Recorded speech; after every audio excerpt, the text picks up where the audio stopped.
இன்னைக்கு தான்ப்பா தடவையா ரொம்ப உருப்படியா பேசியிருக்கேங்கிற மாரி தான் மனோஜ் இந்த ரோகிணிட்ட பட்டார் பட்டார்ன்னு பலார் பலார்ன்னு அரையிற மாரி கேள்விகள் இருக்கும்ல. அந்த பாலுங்கிறது உங்க பேரு.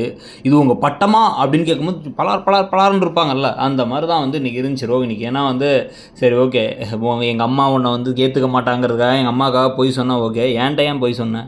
நீ லவ் பண்ணுறன்னா என்கிட்ட உண்மையை சொல்லியிருக்கணும்ல அப்படின்னு சொன்னோன்னே இவங்க சாரி சாரி மன்னிச்சிரு எல்லாம் கரெக்டு தான், இருந்தாலும் இதுக்காக வந்து அப்படின்னு பேசிகிட்டு இருக்கும்போது நீ கூட தான் தப்பு பண்ணியிருக்க அப்படின்னா என் தப்பெல்லாம் குத்தி காமிக்கிறத விட்டுட்டு உன் தப்புக்கு நீ சரி பண்ணு அப்படிங்கிறத சொல்ல. அப்போ நீ பேச மாட்டேன்னா நான் ஏன் பேசணும், நானா போய் சொன்னேன் நீ பேசி சரி பண்ணு அப்படின்னு சொல்லி ஒரு சரியான ஒரு ஷாக்கை கொடுத்தாச்சு.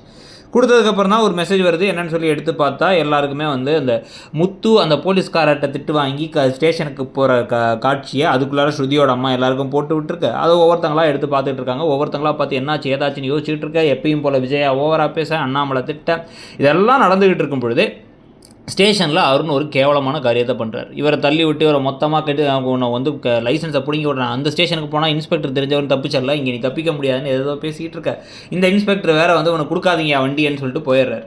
அதுக்கப்புறம் மீனாவை வர சொல்லிட்டு நீ கிளம்பி போ, அதுக்கப்புறம் கோர்ட்டில் பார்த்துக்கோ அப்படின்ட்டாங்க. இவங்களும் கிளம்பி போனதுக்கு பிறகு தான் எந்த போலீஸ் கான்ஸ்டபிளில் இந்த வண்டி எடுத்து வர சொல்கிறாங்களோ அவருக்கும் வண்டி பிரேக் பிடிக்காமல் பிரேக் வேர் கட் ஆகி இடிச்சுட்டு அதுக்கப்புறம் வந்து மெக்கானிக்கை வச்சு சரி பண்ணிட்டு வந்திருக்கேன்னு அவர் சொல்ல.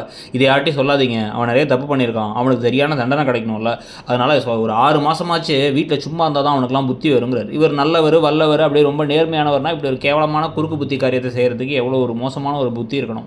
அதே மாதிரி ஒருத்தவங்களோட வாழ்வாதாரத்தை ஒரு டிரைவர் வந்து அவர் வாழ்க்கையில் 1000 விஷயங்கள் இருக்கும், 1000 தேவைகள் இருக்கும், வண்டிக்கான டியூ கட்ட வேண்டியது இருக்கும், எல்லாம் இருக்கும் பொழுது 6 மாதம் லைசன்ஸ் இல்லைனா என்ன பண்ணுறான்னு பார்ப்போங்கிற மாதிரி பேசுறதெல்லாம் என்ன ஒரு மோசமான புத்தி.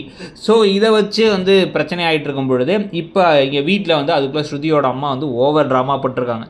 பண்ணிட்டு வந்து இப்படி ஒருத்தர் இருக்க வீட்டில் என் பொண்ணு எப்படி இருக்க முடியும், நான் போன அப்புறம் நீங்கள் அப்படியே விட்டுருவீங்க அப்படி இப்படின்னு பேசிகிட்டு இருக்காங்க. ஒரு கட்டத்துக்கு மேலே கடுப்பாகி மீனா என்ன நினச்சிட்டு இருக்கீங்க உங்கள் மனசில், என் புருஷன் அப்படிலாம் செஞ்சாரா, அவரே விக்டிம், யாரோ அந்த வயரை கட் பண்ணி விட்டுருக்காங்க போது ரோகிணிக்கு புரிய போது இதை செஞ்சது இந்த சிட்டி, நம்ம வேலை நம்மளுடைய கைங்கரியம் இங்கேயே இருக்குதுன்னு சொல்லிட்டு.